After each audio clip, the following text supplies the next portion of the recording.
Mr. President, it's a pleasure to welcome you to Chequers. This historic second state visit is a moment to celebrate the unique bond between our two countries. But today we've gone far beyond that. We've renewed the special relationship for a new era. The United Kingdom and the United States stand together today as first partners on defence, first partners in trade, with the groundbreaking deal we struck in May, and now with the new agreement that we've just signed this afternoon. We're confirming our status as the first partners in science and technology, ready to define this century together, just as we did the last. This tech partnership has the power to change lives. It's our chance to ensure that technologies like AI, quantum, and others amplify human potential, solve problems, cure diseases, make us richer and freer, strengthen the cause of democracy, not tyranny. This is the territory on which the future will be won. So this partnership today is a signal of our determination to win this race together and to ensure it brings real benefits in jobs, in growth, in lower bills, to put more hard-earned cash in people's pockets at the end of each month. That's what we're determined to deliver. And we're bringing businesses with us. We've just come from a fantastic meeting with business leaders where we set out this vision. They have responded with new deals and investment, breaking every record that we have. £250 billion flowing both ways across the Atlantic. That is a record. Expected to create 15,000 jobs here in the United Kingdom.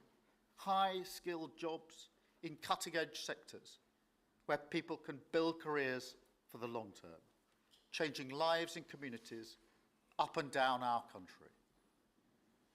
And look, while we shape this bond for a new era, the fundamentals have not changed. Security remains the cornerstone of this special relationship. We have the deepest, most advanced defence relationship in the world. Our warriors train together and they fight together. Our industries build together, everything from fast jets to the new AUKUS-class submarines.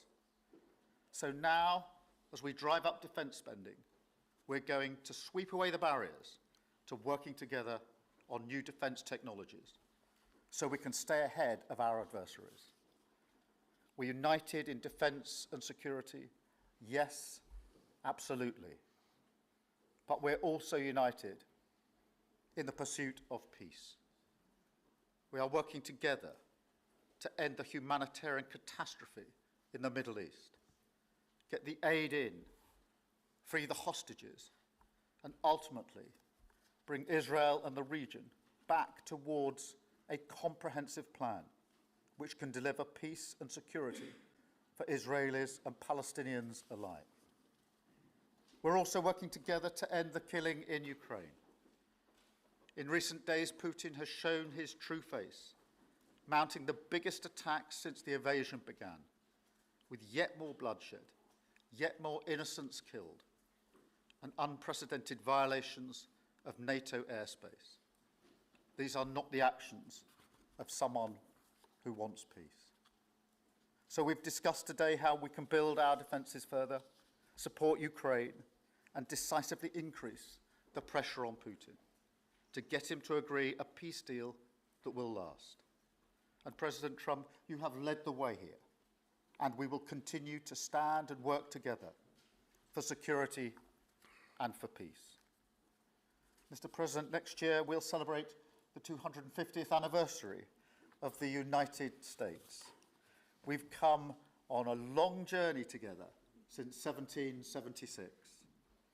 But it's no exaggeration to say that the partnership our two nations have built has shaped the world from the beaches of Normandy to the founding of NATO, to the creation of technologies that have revolutionised our lives.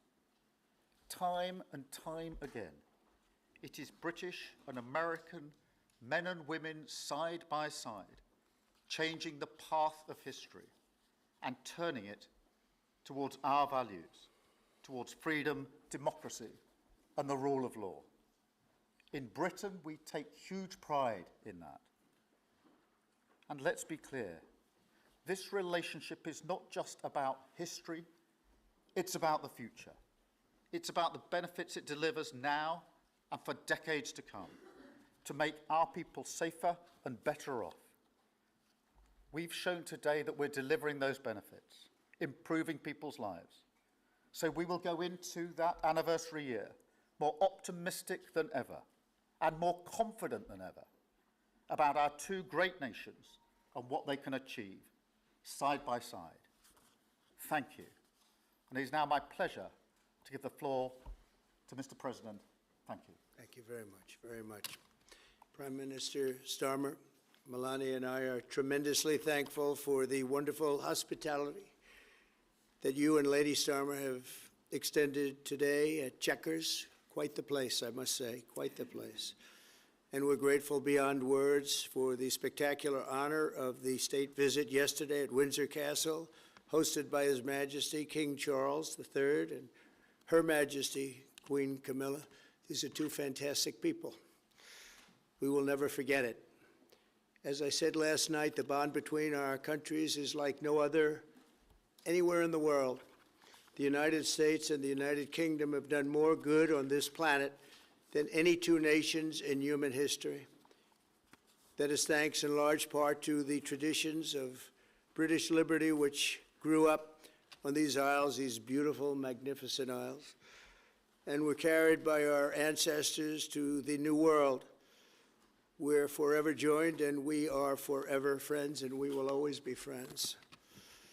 This enduring connection is why I was thrilled that the United Kingdom was the very first country with which we made a historic trade deal, and a very good trade deal. He's a tough negotiator. I think it was a better deal for you than us, but these are minor details. It's a very good deal for both of us. He's a great negotiator who will extend our unparalleled security alliance into the realm of economic security for the first time, and I look forward to finalizing it very soon. We'll have it done very quickly.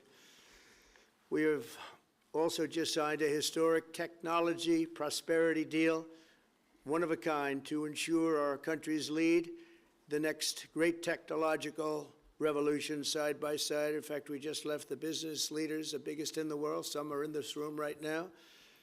And that was quite a meeting we had on business and trade and technology. This trip has galvanized $350 billion in deals across many sectors, and we're committed to ensuring that the UK has a secure and reliable supply of the best AI hardware and software on Earth. And we supply that, and we'll make sure we supply it in quantity to the UK. And we also are joining forces on quantum computing and nuclear power, a natural partnership for close allies. The United States, as you probably have heard, is doing better than it has ever done in terms of business and investment. The stock market has hit a new high, as you know, and that's for many, many days out of our fairly short 8 months. And we seem to be hitting new highs, and I think we're going to do much better even as time goes by. Jobs are at a record, and most importantly, we have more than $17 trillion, $17 trillion, and this is during an 8-month period being invested in the country, which is not only a record, but if you compare $17 trillion to the last year of the Biden administration, they did $250 billion. They didn't do $1 trillion for the 4-year period. We did $17 trillion of investment coming in. A lot of it's because of tariffs, and a lot of it's for a lot of other reasons, but there's never been anything like it. It's an economic superstar. That's what's become. It was mismanaged and badly handled for a long period of time, but it's not badly handled anymore. So that's a record, and remember, that's up until 8 months. We have another few months to go, and that number is going to get significantly higher, especially if we win a certain case that we're waiting to hear. That will be something like the world has never seen. I want to congratulate the United Kingdom on making the vital commitment to spend 5% of GDP on defense at the NATO summit this year. We've worked together very closely in so many ways. I'm very honored to tell you that we've solved 7 wars, wars that were unsolvable, wars that couldn't be negotiated or done. The U.S. has done 7 of them. The one that I thought would be easiest would be because of my relationship with President Putin, but he's let me down. He's really let me down. It was going to be Russia and Ukraine, but we'll see how that turns out. But that turned out to be, I thought it might be among the easiest of the group, but we had settled just about every conflict, and as you know, we're working very hard on Israel and Gaza. All that's happening over there. Complex, but it's going to get done. It'll all get done right. And likewise, Russia and Ukraine will get done. But you never know in war. You know, war is a different thing. Things happen that are very opposite of what you thought. You thought you were going to have an easy time or a hard time, and it turns out to be the reverse. As we saw in the unforgettable parade yesterday at Windsor Castle, what a place it is. The British Armed Forces carry on one of the finest military traditions in the world, one of the greatest marching bands, one of the most magnificent sights I've seen. I know that our service members look forward, and we do look so forward, to working even more closely with yours as you push toward that 5% goal. And I think, Mr. Prime Minister, you're just about there. You're going to be there very quickly, along with a lot of other great countries. I want to thank NATO and our wonderful head of NATO, who's really worked very hard, Mark, for the job they've done. As you know, NATO was at 2% GDP, and they didn't pay it. Now they're at 5%, then they pay it. And we appreciate that. And we're sending a lot of weapons to NATO. NATO is paying for those weapons in full. But we're sending them, and we're doing a great job at getting them what they need. And we appreciate the fact that they're taken care of, because the United States is into that war for $350 billion. And just really very sad. It just got out of control. They didn't know what they were doing. But over the generations, British and American warriors have shed their blood side by side in defense of liberty and freedom. And that's why it's so imperative that the United States and the United Kingdom stand together for these fundamental rights and values of the English-speaking world. And we've always stood together, and we will continue to. Just last week, a great American, Charlie Kirk, was heinously assassinated for speaking his mind. He was a great young man, incredible future. Some people said he might be president someday. I told him, I said, Charlie, I think you have a good shot someday at being president. And he just wanted to take care of youth. He loved youth. I've never seen anybody relate to youth like Charlie, and they related to him, and they're devastated. But I appreciate the many British citizens who have offered their condolences. And again, Charlie was a great person. We'll be going out to a service on Sunday. I'll be leaving with some of the people in this room just to celebrate Charlie and all that he's done. So incredible. Never seen anything like it. But I hope that together our nations can lead a movement to defend the glorious traditions of freedom on both sides of the Atlantic.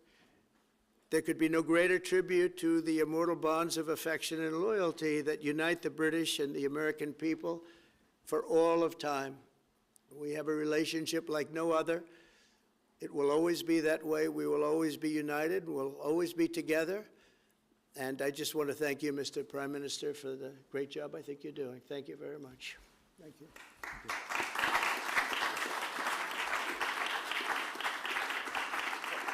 Thank you very much, Mr. President. We're going to take some questions. I'll call 2 or 3 to start with, and then I'll pass over to the President. I've got Chris Mason from the BBC first. Chris. Thank you both. Chris Mason, BBC News. Mr. President, the UK is expected to recognise a Palestinian state in the coming days as the killing in Gaza continues. It often seems that you're the only person that Israel will listen to. What more can you say to them to tell them to stop? And why is the UK's position on a Palestinian state, in your view, wrong? And Prime Minister, what will the recognition of a Palestinian state actually achieve? Is it not just gesture politics to appease people in your own party? Thank you both. Well, Chris, let me just start with that, because we discussed this amongst other things. We had the best part of an hour, I think, upstairs earlier today, just one-to-one, going through a number of affairs, world affairs, in private.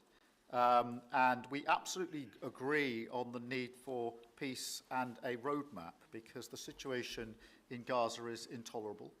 The hostages have been held for a very, very long time, and they must be freed. And we need aid to get into Gaza at speed. And so it's within that context of a plan for peace, which we're working hard on, which not only did we discuss this morning, but our two teams have been working together on, that the question of recognition needs to be seen. And so it's part of that overall package which hopefully takes us from the appalling situation we're in now to the outcome of a safe and secure Israel, which we do not have, and a viable Palestinian state. Thank you. Well, simply, I want the hostages released now, right now, not 1, 2, we'll give you 3 more tomorrow, and, you know, like it's been, but we're the ones that got all the hostages released. We got many, many came to the Oval Office, and I've heard stories like I've never thought even possible. There was no humanity, no anything. I said to them, I said, was there any warmth shown during this stay? Like they offered you a little extra meal, they gave you a little smile, and they said, don't worry, you'll be okay. And every one of them said, not even a little bit. Amazing, you know, to think that during this stay, long stay in some cases. We had a man the other day, 451 days he was there. I always ask that question. And was there any warmth shown? Just a little word of, you know, encouragement. And the answer is every time, absolutely not. I'm shocked to hear it, because in the worst cases, there's always somebody that comes through. We have to remember October 7th, one of the worst, most violent days in the history of the world, not just there, the history of the world. And I got to see the tapes, and I wish I didn't see them, actually, but I got to see them. And I want an end. I want the hostages released, and I think it's going to be okay, but it has been a brutal period of time. But this has been going on for a long time. This is not something that's over the last year, 2 years, but this has been for decades and decades. But we want it to end. We have to have the hostages back immediately. That's what the people of Israel want. They want them back, and we want the fighting to stop, and it's going to stop. But a lot of bad things. You know, Hamas said that they're going to put the hostages up as bait. They're going to put the hostages in front of any attack. And that's pretty brutal. We haven't heard that one in a long time. So we have to remember that. So I have a disagreement with the Prime Minister on that score. Okay? One of our few disagreements, actually. Great. Can I take Jack from The Sun? Jack. Thank you both. Jack Elson from The Sun. Mr. President, in the 9 months you've been in office, you've been incredibly successful in all but eliminating crossings on your southern border. Yeah. Meanwhile, illegal migration is at record levels in Britain. The Prime Minister is trying to tackle that. What advice would you give to the man standing next to you on trying to stop illegal migration in Britain? And Prime Minister, if I can just ask, the President is all about drill, baby, drill in terms of trying to secure American energy and cut bills for Americans. Meanwhile, you are turning Britain's back on oil and gas in favour of renewable energies, such as wind turbines. Why do you think that you are right and he is wrong? So we had millions of people flowing in, totally unchecked, totally unvetted from the Biden administration. 25 million, in my opinion, that would be about 25 million. They came from prisons, they came from mental institutions, they were gang members, they were drug dealers. They came from the Congo. They came from all parts of South America. They came from everywhere. Think of it, prisons from the Congo being released into the United States. Prisons opened up in Venezuela and many other countries, pouring into the United States. And I couldn't believe it. One of the reasons I decided to run. I decided to run because I don't want to be controversial, but you see what's happened and you see all the information that's come out. We won in 2020 big. And I said, let's run, we got to run, because I saw what was happening. And the worst thing that I saw was all of these people. You know, we've already solved inflation. We've solved prices. Oil is way down. Energy is way down in the United States. But what I saw happening with millions of people pouring into our country, I couldn't stand to watch it.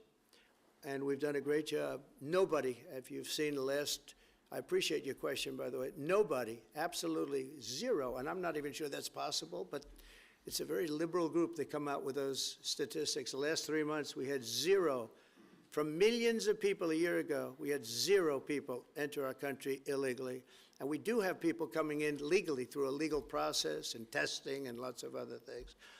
I think it's very important, and we speak about it, and I think your situation is very similar. You know, you have people coming in, and I told the Prime Minister I would stop it, and it doesn't matter if you call out the military, it doesn't matter what means you use, but it's going to destroys countries from within. And we're actually now removing a lot of the people that came into our country. It's a very hard chore. We were given a very, very bad hand. Millions of people came in from prisons and mental institutions. We have to remove them. And we are removing them. We have no choice, and I feel very strongly about it. Thank you very much.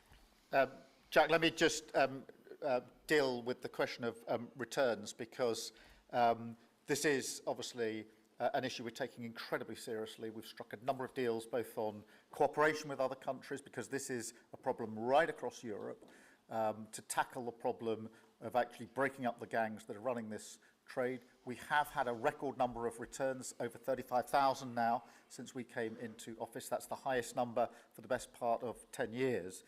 We struck the returns arrangement with France, and notwithstanding the challenges to that scheme, which you've seen in the last few days, a flight went off at 6:15 this morning, successfully returning someone under that scheme. So that is an important step forward. Obviously, there's no silver bullet here. There's a range of things that need to be done. But given the challenges of returning people, it is important that we're able to prove it can be done. It was done. It was done early this morning. So I can confirm that that flight went. It went successfully. And I'm pleased about that. Now we need to ramp that up at scale, which was always envisaged under the scheme. But it's very important that we have been able to prove that the proof of concept, if you like, that this can be done, and will continue in that way. On the question of energy, firstly, let me be really clear that I am absolutely determined to ensure that the price and cost of energy comes down, so that bills come down both for individuals, for families, with their household bills, but also for business, because this is so important. The mix will include oil and gas for many years to come from the North Sea. We've been clear about that for some time, but we also need to mix that with renewables, and it's the mix that's really important. And the approach I've taken on this is the same approach that I take to many other things, a pragmatic approach. Thank you, Jack. I would like to say that we inherited the worst inflation in the history of our country. We had inflation, the likes of which we've really never seen. They say 48 years, and I'll accept that, but I really don't. We had the worst inflation in the history of our country, and we had a expression that I used a lot, drill, baby, drill, and as you know, we brought fuel way down, the prices way down, and we don't do wind because wind is a disaster. It's a very expensive joke, frankly, and we got our energy prices way down. That brought the inflation way down, and now we have very little inflation, and we have a very, very strong economy. So that was very important, drill, baby, drill. And you have a great asset here, and we spoke about it. It's called the North Sea. The North Sea oil is phenomenal, and I hope, because I love this country, you know. My mother was born in Scotland, and the Hebrides, Stornoway, that's serious Scotland. We were talking about it. And I want this country to do well. And you have great assets that you're going to start using, I believe, under this Prime Minister. Thank you. And I've got Matthew from The Economist. Matthew. Thank you, Prime Minister. Mr. President, you say that President Putin has let you down. Have negotiations run out of road, and what are your next steps to compel an end to this war? Well, he has let me down. I mean, he's killing many people, and he's losing more people than he's killing. I mean, frankly, the Russian soldiers are being killed at a higher rate than the Ukrainian soldiers. But, yeah, he said, let me down. I don't like to see. It's death. You know, it doesn't affect the United States. We have, other than unless you end up in a world war over this thing, you could. This was a thing that would have never happened had I been president. If I were president, it would have never happened. And it didn't happen for 4 years. Most people agree it didn't happen, nor was it close to happening. And I spoke to President Putin about Ukraine. It was the apple of his eye. I've said that many times. It was. But he would have never done what he did, except that he didn't respect the leadership of the United States. They just went through the Afghanistan total disaster for no reason whatsoever. We're going to leave Afghanistan, but we're going to leave it with strength and dignity. And we're going to keep Bagram, the big air base, that one of the biggest air bases in the world. We gave it to them for nothing. We're trying to get it back, by the way. Okay, that could be a little breaking news. We're trying to get it back because they need things from us. We want that base back. But one of the reasons we want the base is, as you know, it's an hour away from where China makes its nuclear weapons. So a lot of things are happening, but I am very disappointed in the fact that that one's not settled. To think that we settled Azerbaijan and Albania, as an example, it was going on for years. It was never going to be settled. If you remember, the prime minister and the presidents, they were there for many years. They said, when they were in my office, we settled. And they started off at both sides of the Oval Office, so far away. I didn't know you could be so far away. And as we were together for an hour, they kept getting closer, closer. And by the time we finished, we all hugged each other. And one said, I've been in this position for 22 years, and all I've done is kill their people. The other was there for 7 years, and all he did was kill their people. And we got it settled. And we did others, as you know. The Congo, we settled the Congo with Rwanda. That was going on, and that was a machete war. That was a gruesome war. Many people, close to 10 million people killed. We got that settled. My biggest disappointment, but it's, you know, look, we did 7, and most of them were not thought to be settleable. We did India and we did Pakistan. That's 2 nuclear. That was purely for trade. You want to trade with us, you're going to have to get along. And they were going at it hot and heavy. But the Russia situation, I hope we're going to have some good news for you coming up.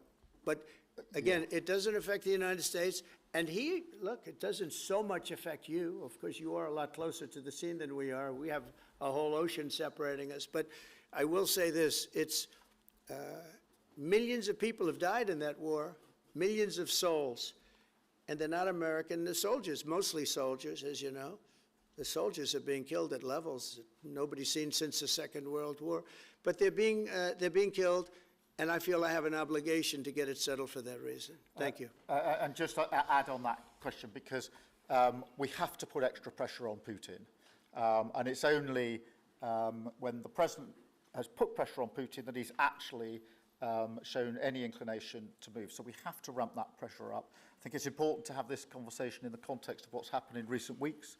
We saw damage and bombing to the British Council in Kyiv. These are targets that it was thought until recently were not targets that would be hit. The British Council, the European Union Embassy, the Council of Ministers, where President Zelensky's ministers' work was hit. Again, these were thought to be places that wouldn't be hit. And then the incursion into Poland last week. And if you put that together, what you can see is either an emboldenment or at least an increased recklessness on Putin's part. And that's why I said earlier that they're not the actions of someone who wants peace. So we have to ramp up. And we discussed earlier today, we have built the coalition of the willing with British leadership and French leadership, stepping up with military planning in the seas, in the sky, on the ground, and ramping up what we do with the Ukrainians themselves. And of course, that taken with an American guarantee is now an example, I think, of the challenge of Europe stepping up to the plate, which it has done in the last few months, to show through what we and the French have done that we're prepared to take the lead in this and take the necessary measures. But that's a war that could have been a third world war, and I don't think we're going to be there now. But that was heading to a third world war. And what a shame it is. What a shame it is.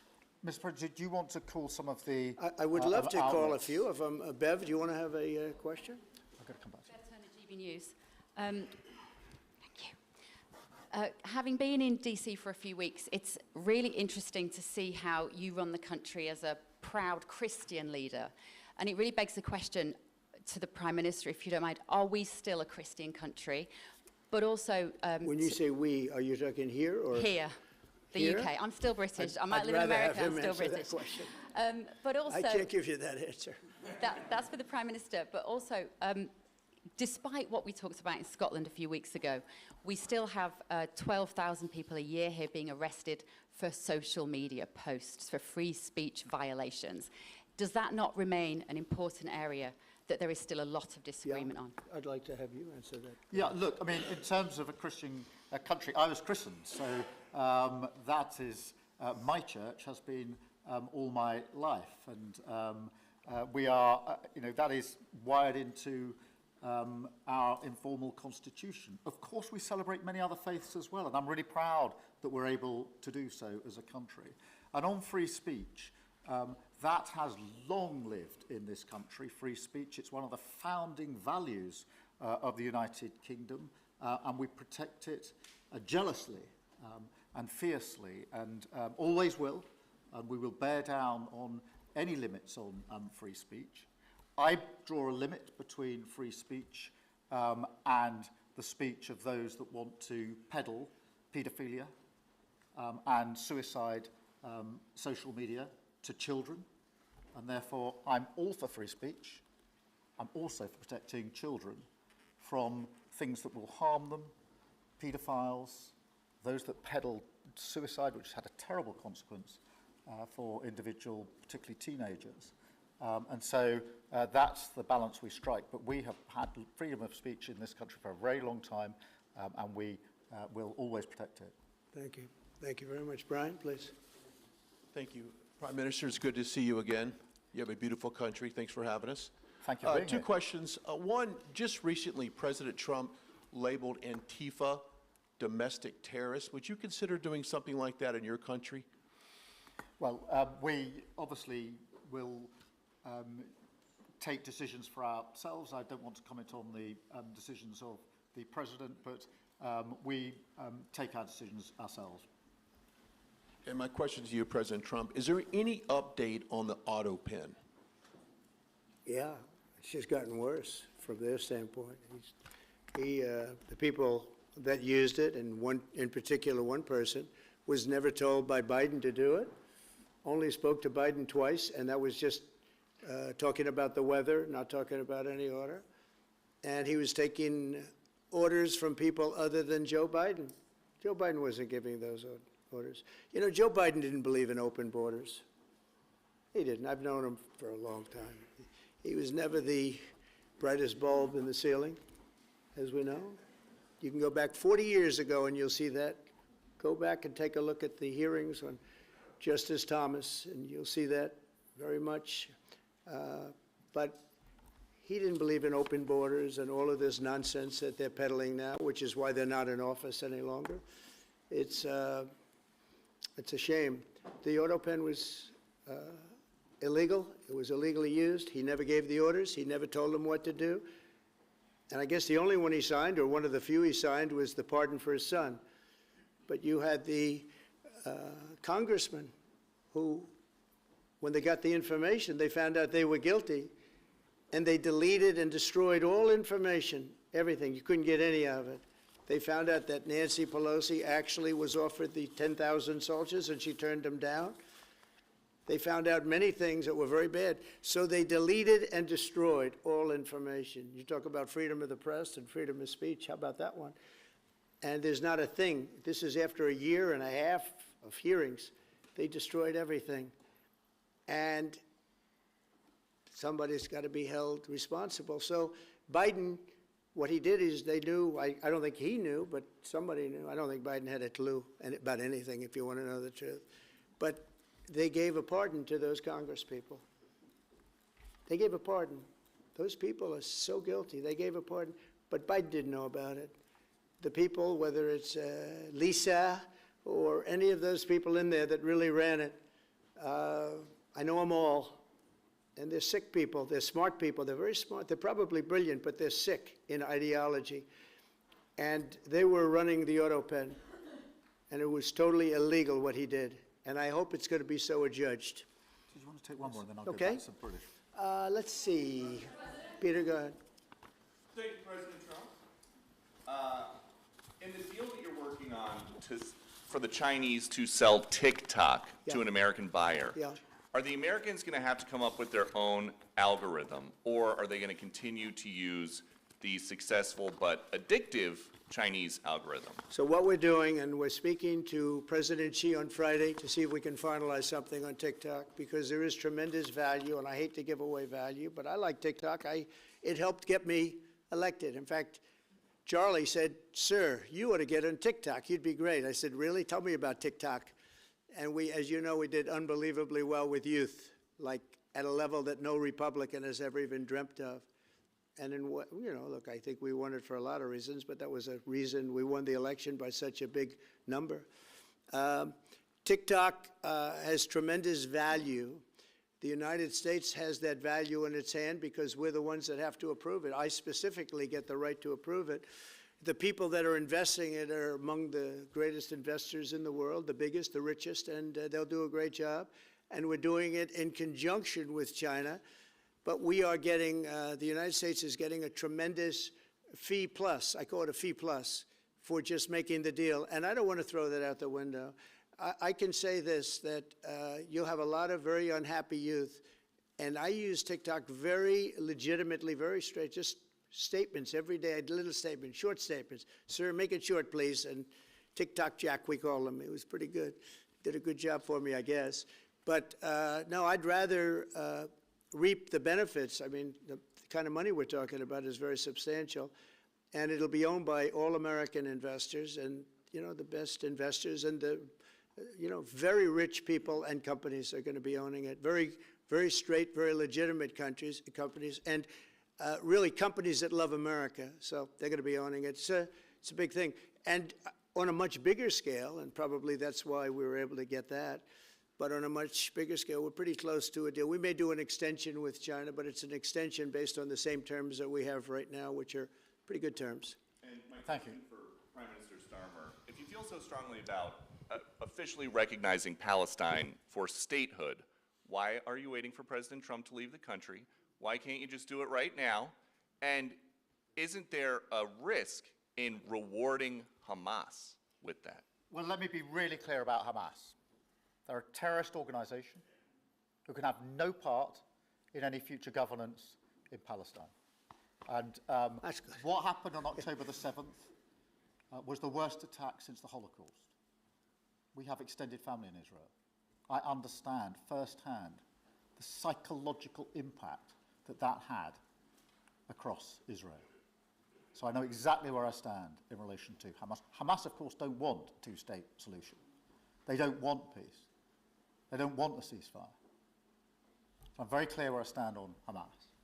Okay. On the question of recognition, I made my position clear at the end of July as to the timing, which has got nothing to do with this state visit, and I've discussed it with the President, as you would expect amongst two leaders who respect each other and like each other and want to bring about a better solution in the best way that we can. Thank you so much. Can I go back then to Robert at ITV?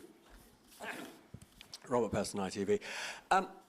Mr. President, you uniquely, you alone in the whole world, have the power to persuade Prime Minister Netanyahu to stop the demolition of Gaza City, to stop the starvation of Palestine, and to stop the killing of civilians. If not now, when will you exercise that power to tell him to stop? Sure. And then for both of you on... But you do understand about October 7th.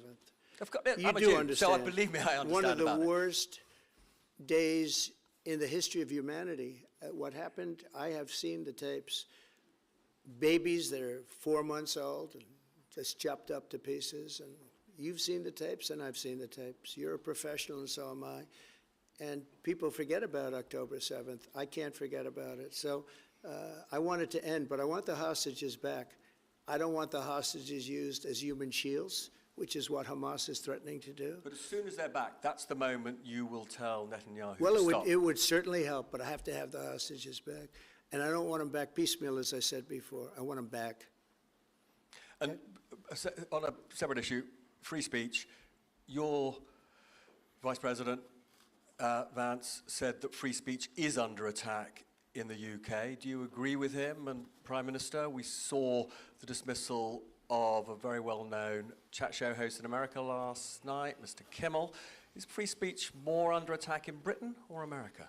Well, Jimmy Kimmel was fired because he had bad ratings more than anything else, and he said a horrible thing about a great gentleman known as Charlie Kirk. And Jimmy Kimmel is not a talented person. He had very bad ratings, and they should have fired him a long time ago. So, you know, you can call that free speech or not.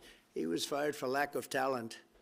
Yeah, please, go ahead. Yeah, I mean, firstly, on the question of Charlie Kirk, can I just express how shocking that is, I think, to everybody who believes in free speech and in democracy.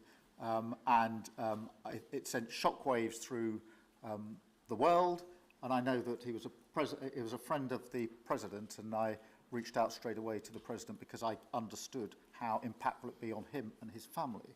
And we all need to be absolutely clear about that. Whatever our political views, it is shocking and is to be condemned.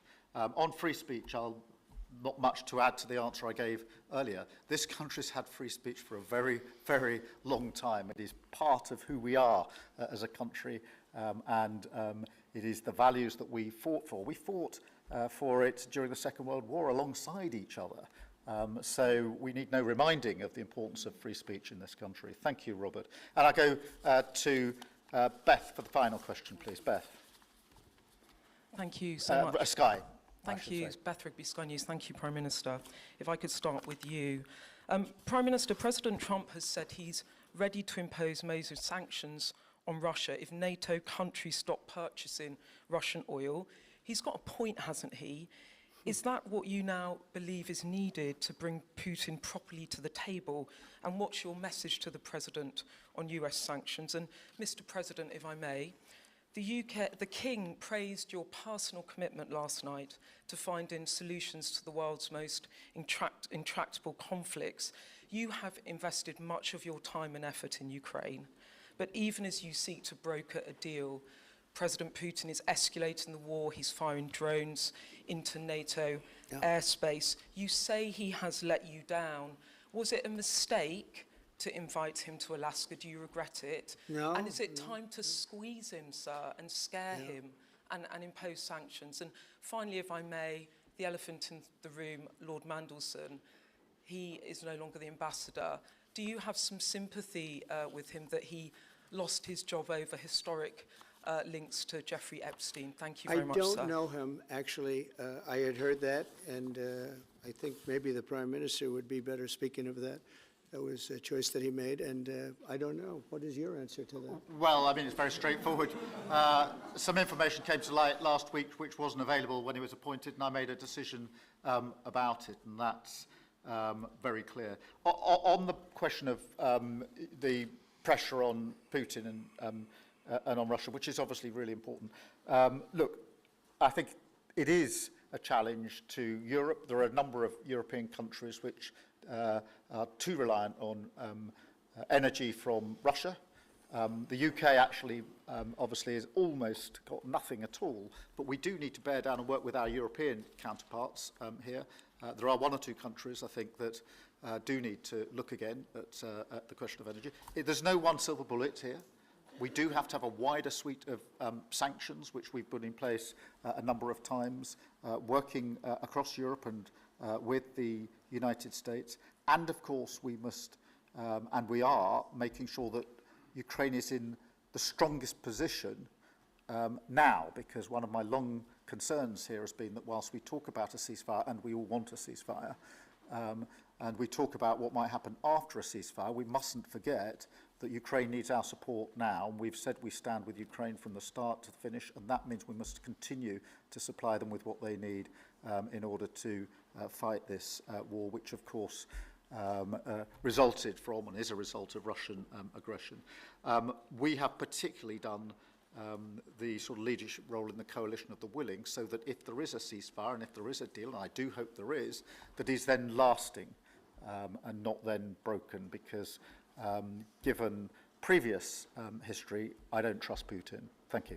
Very simply, if the price of oil comes down, Putin's going to drop out. He's going to have no choice. He's going to drop out of that war. And when I found out that the European nations were buying oil from Russia, and as you know, I'm very close to India. I'm very close to the Prime Minister of India. I spoke to him the other day, wished him a happy birthday. We have a very good relationship. He put out a beautiful statement, too. We have, but I said, you know, I sanctioned them. China is paying a very large tariff right now to the United States, but I'm willing to do other things, but not when the people that I'm fighting for are buying oil from Russia. If the oil price comes down, very simply, Russia will settle. And the oil price is way down. You know, we got it way down. We're drilling and we produce more oil than anybody else in the world. We're doing a lot. But I was disappointed to see that. And the Prime Minister was disappointed to see that. And it wasn't him. It was other countries. And you can't do that. You can't do that. You can't. That's not playing fair with the United States. And we can't have that. Thank you. Thank you very much indeed. Thank you. Thank you. Thank you. Thank you.